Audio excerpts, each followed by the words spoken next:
O Nottingham Forest conseguiu arrancar uma vitória do Liverpool no Anfield e um empate contra o Chelsea no Stamford Bridge. E nesse vídeo vamos abordar qual estratégia ou o que usou de melhor no Espírito Santo para combater esses adversários tão fortes. Bom, galera, o Nottingham Forest veio no 4-4-2 tradicional em ambos os jogos, contra o Liverpool e contra o Chelsea, só que tem algo especial nesse 4-4-2. Primeiro eu vou mostrar uma variação do Chelsea numa saída em 3, com o Malo Gusto invertido para meio campista, de lateral para meio campista. Gibbs White e Wood têm uma função muito específica de atrapalhar esses meio campistas, de fazerem o jogo fluir, de ter uma saída ali mais curta e um jogo pelo meio. A ideia do Forest é justamente neutralizar esse jogo no meio campo e aí força os dois atacantes, entre aspas, né, nesse sistema de marcação no 4-4-2. O Gibbs White vira como se fosse um atacante para incomodar o meio campista. E aí o Cucurella fez uma função de zagueiro mesmo nessa partida. Quando ele tinha posse da bola, o Hudson-Odoi já incomodava ele. E aí quando o Chelsea jogava do lado esquerdo, a equipe do Forest balançava para esse lado a fim de recuperar a posse da bola. E aí você viu o Yates pegando o Enzo, o Murilo pressionava o Jackson ou o Milenkovic, o Aina já chegava ali no Sancho, era uma marcação muito bem encaixada. O Chelsea também tentava sair com o Palmer baixando muito para poder tentar sair dessa armadilha do Nottingham Forest. Aí o Anderson já ia lá fazer a marcação em cima dele, a marcação mais agressiva, mas o meio ali sempre bem preenchido. E perceba como o Milenkovic sempre está marcando em cima do Jackson. Aqui um frame do Palmer baixando para receber, né? Para tentar sair dessa armadilha do Forest. Perceba ali como o Forest balança para o lado esquerdo a fim de deixar o Chelsea incomodado, não conseguir fazer suas tabelas, suas triangulações, e aí força o time adversário a jogar mais pelos lados ou a jogar mais longo. E é disso que a gente vai falar mais pra frente. Aqui nesse frame contra o Liverpool, o Gibbs White vigia o Gravenberch, o Wood vigia o McAllister e o Domingues já tá ali na espera do Robertson de fazer alguma ação e ele pressionar. Aí o Robertson tem que voltar pro defensor. Nesse frame contra o Chelsea, o Gibbs White vigia o Caicedo, e aqui é até o Anderson que marca ali o Gusto, mas geralmente é o Wood. Mas nesse frame tá o Anderson, só para exemplificar de que não pode deixar essa bola chegar nesse meio campista. A ideia era essa. E o Hudson-Odoi ali, como ilustrado na imagem, já vai ali em cima do Cucurella.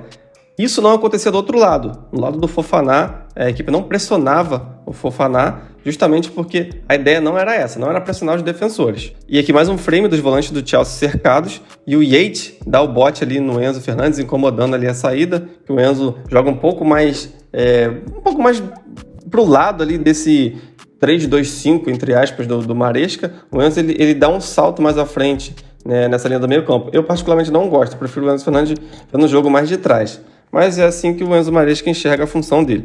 E aqui nesse frame a gente já tem ali o Yates 22 marcando o McAllister, o Ward-Prowse no Szoboszlai, o Gibbs White voltando para poder marcar o Gravenberch. E por que o Gibbs White no Gravenberch? O Gravenberch é o principal jogador do Liverpool nessa temporada, o principal meio-campista ou o principal pensador do time.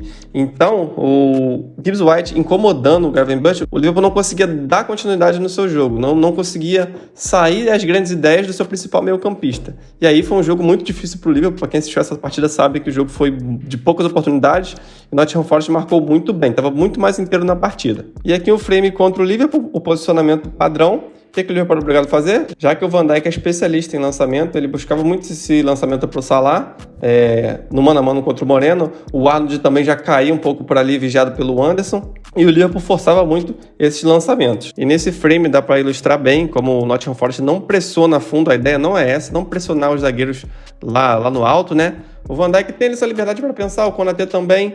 Então, o que o Forest vai fazer? Ele não quer que o Liverpool jogue pelo meio, não quer que o Liverpool, o Chelsea, no caso, né, os adversários não jogam pelo meio.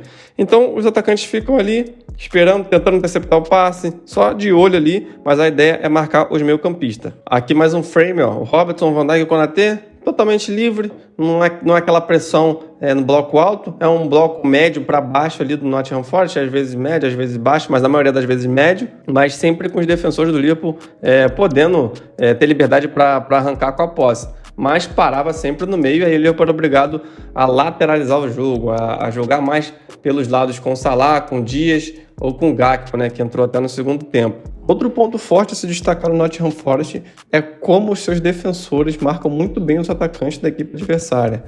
O Milenkovic, em cima do Nicolas Jackson, deu uma aula de como interceptar as jogadas, era sempre o primeiro a chegar inteiro na bola contra o Jackson. O Murilo também teve alguns lances em que chegava inteiro, sobrando ali contra o Jackson. e ficava bem encaixotado nos defensores do Forest, assim como o Diogo Jota. O gol do Forest contra o Liverpool, o Darwin Núñez vai dividir a bola com o Milenkovic. Mas se você observar o posicionamento do Milenkovic, ele dá um salto à frente do Darwin e aí inicia o contra-ataque que sai o gol. A bola vai para o Elanga, do Elanga para o Odoi, que finaliza ali, ganha mano a mano contra o Bradley. Então, assim, um ponto muito positivo são essa percepção dos defensores. Inclusive, a linha defensiva do Forest, na minha opinião, é muito boa, né? Tem jogadores muito bons. O Aina, o Murilo, o Milenkovic e o Alex Moreno, que faz uma baita início de temporada. E aí a gente entra no principal ponto do Nottingham Forest. É o que eu mais destaco nessa minha análise. Como não havia espaço nesse meio campo, o Liverpool buscava muito o Salah. E o Liverpool faz muito isso. Ele recorre muito ao Salah quando ele está numa situação mais de desespero na partida, né? Aconteceu isso muito com o Klopp e nessa derrota para o Forest, o Liverpool buscou muito ele e acabou não fazendo uma boa partida, ficou meio nervoso no jogo, mas o Alex Moreno, ele foi impecável na partida. Gente, o Alex Moreno foi absurdo em campo, absurdo. Contra o Chelsea também teve seu valor. Eu vou deixar o frame aí para vocês analisando cada imagem. Isso tudo são duelos em que o Moreno ganhou do Salah, isso que eu estou mostrando na tela. Não vou colocar vídeo por causa de algumas diretrizes, né? Mas você vê aí que o Moreno sempre estava em cima do Salah e sempre ganha na disputa. Esse duelo ele ganhou praticamente tudo em cima do Salah, foi um tormento. E aí contra o Chelsea também, em cima do Madueke. Perceba ali ele em cima, dando algumas interceptações, atrapalhando mesmo a vida do Madueke. Foi um terror também nesse jogo. Do outro lado, eu destaco também o Aina, em cima do Gakpo e do Dias. Ganhou alguns duelos importantes, não deixando o Liverpool jogar pelo lado. E essa basicamente foi a tônica de ambas as partidas. O Chelsea tentando ali, forçando bastante mesmo com o Madueke.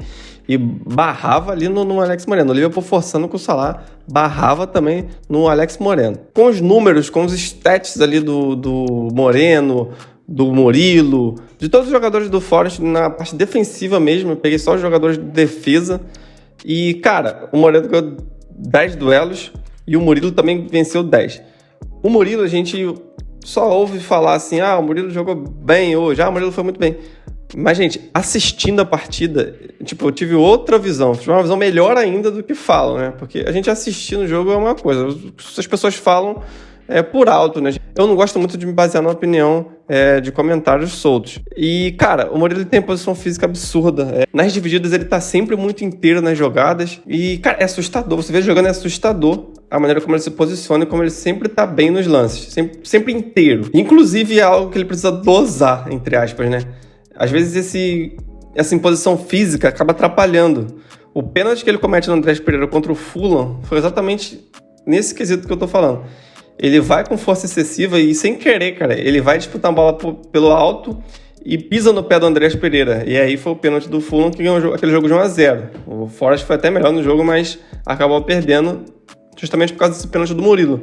Ou seja, essa imposição física, essa vontade, essa participação muito ativa no jogo, essa vontade de sempre chegar na frente, de meio que engolir o seu adversário, acaba atrapalhando um pouco o Murilo. E aí ele acaba sendo um pouco exagerado. Teve um outro lance contra o Fulham também. No finalzinho da partida, ele chega ali mais forte com o adversário e a torcida pediu pênalti de novo, mas o juiz acabou não marcando. Mas essa força excessiva meio que acaba atrapalhando um pouco ele. Mas de resto, cara, o zagueiro impecável. Mas no geral foi isso, galera. Espero que vocês tenham gostado do vídeo. Deixa o like, se inscreve no canal e ativa o sininho para demais notificações.